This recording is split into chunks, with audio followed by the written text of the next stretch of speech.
Annick Jantot, adjointe à la mairie de Cholet, chargée des quartiers, voiries et aussi, bien sûr, des espaces verts.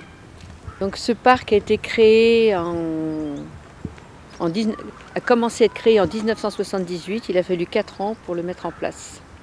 Il y a 4 jardiniers des espaces verts de la ville qui sont chargés de maintenir en état et puis de fleurir, de maintenir, voilà, de s'occuper du parc.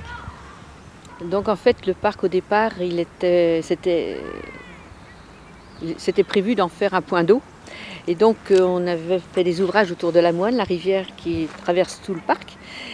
Donc c'était pendant un certain nombre d'années et en 2012 on a voulu réhabiliter la rivière, donc on a appelé c'est la Belle Moine et on a retiré tous les ouvrages et maintenant l'eau recoule comme avant et traverse tout le parc jusqu'au bout. Ensuite au niveau du paysage, il y a de l'horticole avec des massifs, des arbustes, mais il y a aussi des grandes plaines pour jouer au ballon, pour faire du sport. Et on est en plein cœur de la ville de Cholet et l'objectif c'est vraiment que les Choletais s'approprient le parc. C'est un parc très familial, puisque comme vous pouvez voir, il y a des jeux pour enfants, il y a une guinguette, donc les parents peuvent se désaltérer pendant que les enfants s'ébattent librement.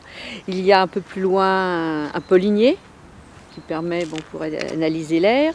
Il y a des grandes plaines où les enfants jouent au ballon. Il y a d'autres endroits où les étudiants viennent se détendre, puis manger un petit casse-croûte. Donc c'est vraiment un lieu public.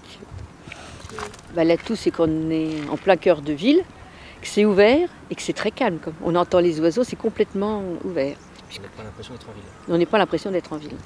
Il y a différentes plantations puisque nous avons des massifs fleuris avec des plantations annuelles, bisannuelles. On a des vivaces, on a aussi des arbustes.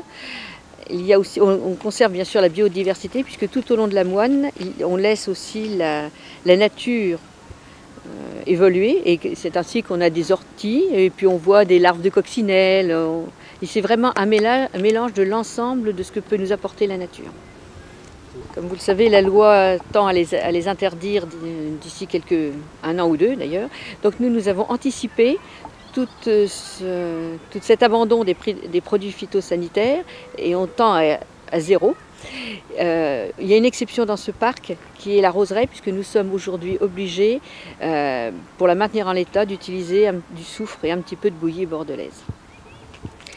Donc suivant l'endroit du parc, nous intervenons toutes les semaines comme sur les massifs fleuris, puisque là il y a un entretien, on retire les mauvaises herbes, les fleurs fanées.